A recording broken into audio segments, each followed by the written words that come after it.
Welcome back to another episode of Donuts and Alcohol. I'm Gravel. Yeah, and I'm Tatum. And I'm a Grandace. Yeah.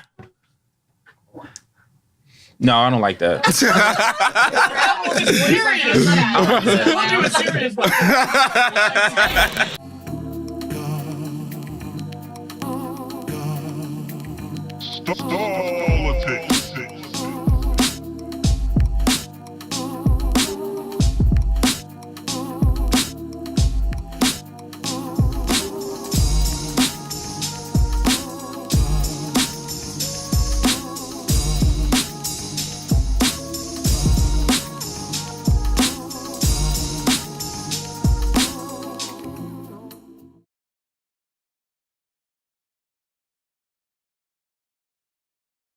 And just like that, we are back. Donuts and Alcohol. I'm Tatum. And I'm Gravel. Special guest, Grandace. Grandace. What's going on, man? Nothing much. Having a good Sunday out here living life. Thank you for coming in. Sunday, Thank you life, for having me. Shoot, Sure. I get to see the official setup, and y'all got a good thing going here. You know. We Hey. try. Ask 100 questions, but see, do you really know me? I was trying to travel looking checkers by a Butterfree. If you think you know the king, you probably just knows it. Smell it from a distance, you can catch the flame and you'll see. We be up in Target for a minute, trying to buy some. They said that they got it, but we show up, they ain't got none. Head off to the other spots, they don't wanna prosper. Siri told me go to Rome, I came with Alexa. Someday, could we catch a subway? And I'll pay, we get it for 7 days. We don't need it, take a detour. We gon' get a pizza. In my mind. We here to talk to you, man, about what you got going on, your project and everything like that. We were talking a little bit off camera. You were a student, University Cincinnati. Currently, yep, University of Cincinnati, College Conservatory of Music. About to graduate. About to be in the real world. About to have real struggles. Figuring out taxes right now. So if y'all know taxes, let me know. But yeah, we out here. We doing it. So you majored in music. Yeah. So I majored in electronic media, which is like really film and audio engineering. So just splitting between the two of those my entire college career. What is like majoring in music entail? Like just like being able to read music and just the digital aspect of it. See, that's the thing I don't know how to do. I wish I did. So it's more of a technical thing. So audio engineering side of it, where you're working the boards, you're recording gigs, you're learning how to use different programs, Pro Tools, just all of that stuff. And like pretty much I do all the music stuff that I do on the side. So that's really my main priority, but still like I'm not doing any of that for my curriculum. Right. So how do you have time to record stuff like Codachrome and still be, Busy, a full-time student and do all that? It's weird because like I'm in a lot of different organizations on campus too, and like it takes up a lot of time, and I hardly ever sleep, and I drink a lot of tea because it has caffeine, and it keeps me going. But it's kind of like tea has caffeine. Yeah, you know that, like Lipton tea. Nah, all tea for the most part, unless it doesn't have caffeine. Learn something new every day. Yeah, so we out here teaching facts. The more you know, the more you know. But tell you what you were saying. Sorry. But yeah, no, you're good.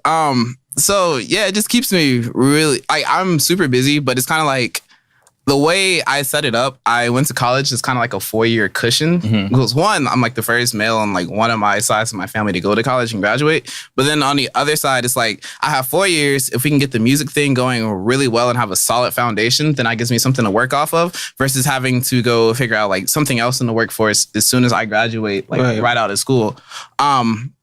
So that's what this has been. This has been a great time for me to network, for me to learn like an extra set of skills that I can do outside. And now like I use the video stuff to pay my rent and pay my bills. And then I do the audio stuff because that's like my love and that's my passion, even though I love both. Nice. You do a lot, man. I try.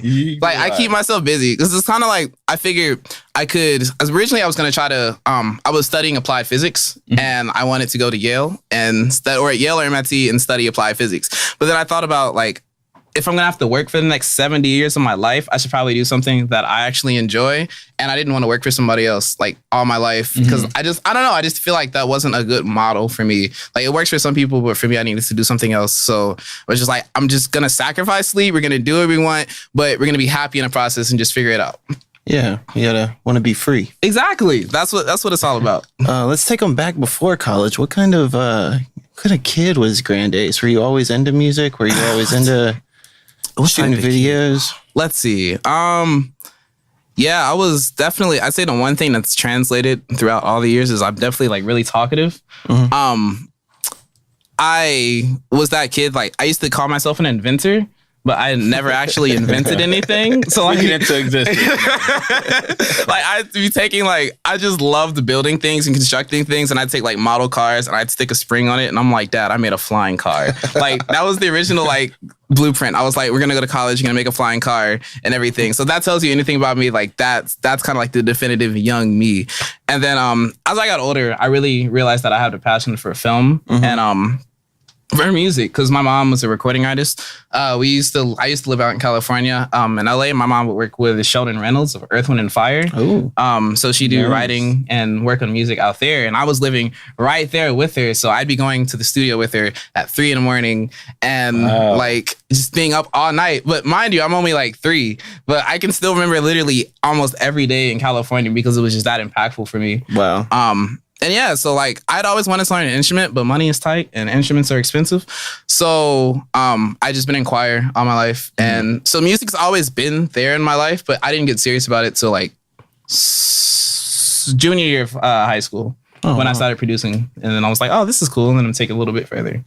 Nice. So that when you started producing your own music, that's when you realized you know what, I can take this somewhere. Yeah, because I loved music, and I was thinking about things that I heard other people do that, and sometimes there'd be a moment where I'm like, I wish they could have done this longer, or I wish they would have went this direction with it. So then I started messing around with myself, and then I'm also super competitive.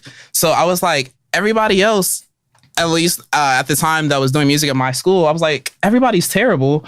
I can do it better. I know I can do it better. So then that competitive drive in me kind of helped push me to actually stick with it. And yeah, it got to the point where every summer, every single day, I'd be in my room for at least 16 hours, not leaving, just making beats and making music. And I didn't even notice the time fly. Wow. And I would do that for 3 summers straight. That's lit. And then we're in college, dropping EPs, doing work, performing, and having a good time. And buzzing throughout the city, man. You got a decent following. Working on it. I keep my I try to keep my head to the ground. Work. I come up for air sometimes, but I just try to stay really humble, stay really focused, just on what I'm doing, and then whatever comes along, because I don't want to get a big head or anything. Which I'm really bad at compliments. So I'll flip your compliment and I'll start complimenting you the whole time anyway. So I don't really worry about getting a big head, but dude, I am always working, because I don't know, I feel like you got to do what you love because you love it. So that's why you're here. That's why I'm here every day. Exactly. Now let's talk about Codachrome. What's your favorite one from that one? If I had to pick a favorite, I'd say that my favorite is definitely Fertile Soil. For me, it was just because when I was making that song, everything flowed so effortlessly from when I was making the beat to when I was writing the lyrics. Because the whole point of this project was essentially, the project's called also Codachrome, by the way, if you didn't know. But the point of the project was to basically postmark my transition from being a student to more so a student of life. Because this is the first time when I am not in an academic setting. So all of my life experiences that are about to happen will be for the very first time, something that's outside of academia, which might seem like a minor deal, but for me, it's kind of crazy. Because accomplishment, though. Yeah, all my life I've been in school. So this is the first time. So everything I experienced from this point on, literally is without somebody holding my hand and it's without an institution behind me. So it's kind of prepping for that and saying, this is where I am at this point of life, and I'm going to work with the tools that I have, and we're going to make something amazing from that. So is that the definition of Codachrome? So yeah, essentially that's the heart of it. Okay. I actually put a lot of effort into coming up with the name for it. Because Codachrome is originally it's an old film stock from the 1930s that Kodak used to produce. And it was known for having vivid imagery, but not being hyper realistic. And it had a softness and elegance to it, but it was really difficult to process. And eventually it was discontinued, even though it was still really favored in the community, but it wasn't commercially viable. And that is in a sense to kind of say that what I make isn't necessarily going to be like what you may hear at the top of the charts for now, but it's what comes from my heart, and it's really organic, and it's really what comes from me. Like the music that I make, like I have to feel it. If I can't feel the music, then I stop working on it right there. And the reason, and it's spelled, but Codachrome was originally spelled with a K, but I spelled it with a C, for as in coda for the musical term, which means the ending of a musical idea or phrase. Wow. And that's kind of like, I meant that like literally and metaphorically, because like I'm about to graduate college. Like I'm out, I'm done. Like that's the ending of that chapter. We can close that chapter and we can move on to the better things that are ahead. And that's kind of like where the name comes from, not to be over convoluted or anything. Oh, that's Wow, that was deep. pretty nuts. You've gotten great reception from what I've seen for the project. You've gotten some comparisons to Childish Gambino even. I can kind of see it, like early Childish Gambino. Is he someone that influences you, and what else influenced you? I definitely love Childish Gambino. It's because he comes from the background of being a writer and splitting that film and audio like love. And so like I kind of have a blueprint to work from. I can see things that I like from him, and I can see things that I don't like from him, and I can kind of take and alter and build off of that. And that's amazing. And I just love his music and just his whole vibe. And then the other influences I definitely say are like Sade, because came out the womb, my mom was playing Sade. Like in the car, like some of my first memories are to Sade. Outkast for sure. Herbie Hancock, let's see, Frank Sinatra, most certainly. Like I love pretty much like everything, whether it's jazz, deep house, disco, grunge, like literally like most genres I can really appreciate it. So I try to draw a lot of influences from that. And then also just from like phases of the day, because like sometimes I find that I'll make something different at 7 a.m. versus 3 a.m. And like, I really try to pay attention to that and be really sensitive to everything that's going on around me, because it just breeds something new with art. Right. That's lit. Now, do you do like a lot of features and collabs? So I do a lot of features. But they oftentimes don't come out, which makes me mad. It's like, okay, last year I did like, I'm definitely doing more features this year, but like last year I did quite a few features, and the people just didn't drop the song, and I'm like, that was a dope feature. Time, bro? Like like I almost want to drop a feature tape because my features are hard, and I'm like, somebody's got to hear these features. I'm not about to keep playing these to myself, but I'm definitely working on collaborating with more people, especially like my friends, because usually my process is I go lock myself in a room and I make the project, and then I leave and I'm like, hey guys, this is what I came up with. It's kind of like that. Just because I look at the art creation process as being like really sensitive. Yeah. And certain people's energies, certain people's vibes can really like kind of throw you off track. And because for me, the music is so personal, like when I'm just in the zone and being able to work, somebody's not like, why are you spending 12 hours messing with this one kick drum or something like that? Like I can just go and, but yeah, I'm starting to learn how to like collaborate with other people, and it's really beautiful. I've been able to make some really cool things that hopefully everybody will be able to hear sometime soon in the near future. That's what's up. Now I want to address this rumor. It's going around. Yes. Rumor report. We're gonna get our new segment, Rumor Report. A lot of people are saying that that you're a nature model. Is that true? A nature model. Because you got like pictures with trees and just, leaves and stuff. On Instagram. So I just want you to just clear the air and what you got to say about that. I will neither confirm nor deny whether I am not a nature model, but definitely keep speculating on that because you'll never know. Yeah, holler at us.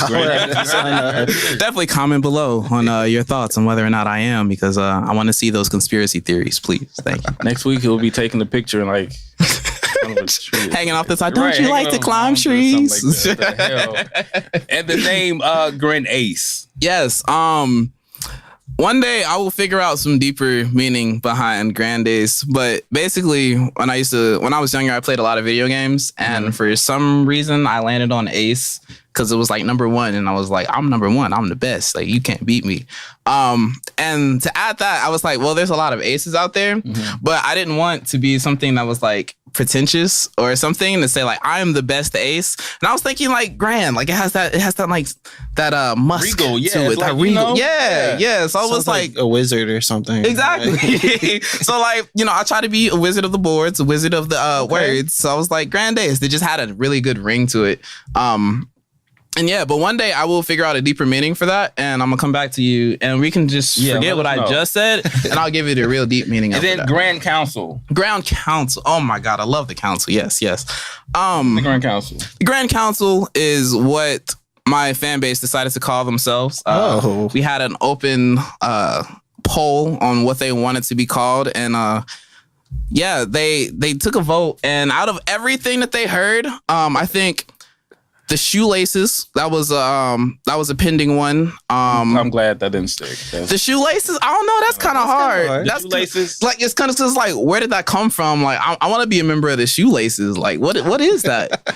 Let's see for myself. We glad they got Grand Council. Yeah, but Grand Council basically it's just kind of like, I look at being grand as kind of like, I don't want to say a way of life. I really don't want to say a way of life. But like, I look at being grand as just kind of like, it's a lifestyle. A mantra. A mantra. Boom. There we go. Yeah, it's a lifestyle. Because like, you don't have to be the most visible or the most extravagant with what you do. But as long as you have that pride in your work and you exude that authentic quality, I feel like that's what really makes things grand. And so I feel like people in my fan base, the fact that, one, I just appreciate them so much for even liking the music, but I feel like we all are able to, like, as long as we're being our most authentic self, like, you being grand, you being real. So I say it's this council because, like, I really want to emphasize the unit. Like, all of us are together. We're in this. I want to see you all grow or them grow just as much as they want to see me grow. So we're like, I don't know, we're all kind of just like in this world, not knowing what to do together and helping push each other to the next level. That's what I'm talking about, man. That was a grand ass. How about that? On that note, man, we about to make a grand toast. All right, let's do it. The grand toast. All right, it's all on you. To this magnificent future, to all of our happiness, and to donuts and alcohol. Let's toast. Clink, clink, clink. Wow. Clink, I said man. let's toast, whatever that is. Yes. All right. You already know what's up. Drink more alcohol. That's right. Yeah. Do it responsibly, right? or not and eat more responsibly. donuts, or don't do it responsibly. Grand Ace, everybody. Thank you. I was feeding off Gravel energy. That's the energy Gravel gave me. I'm gonna give some great energy here. All right. Yeah. 3, 2, 1.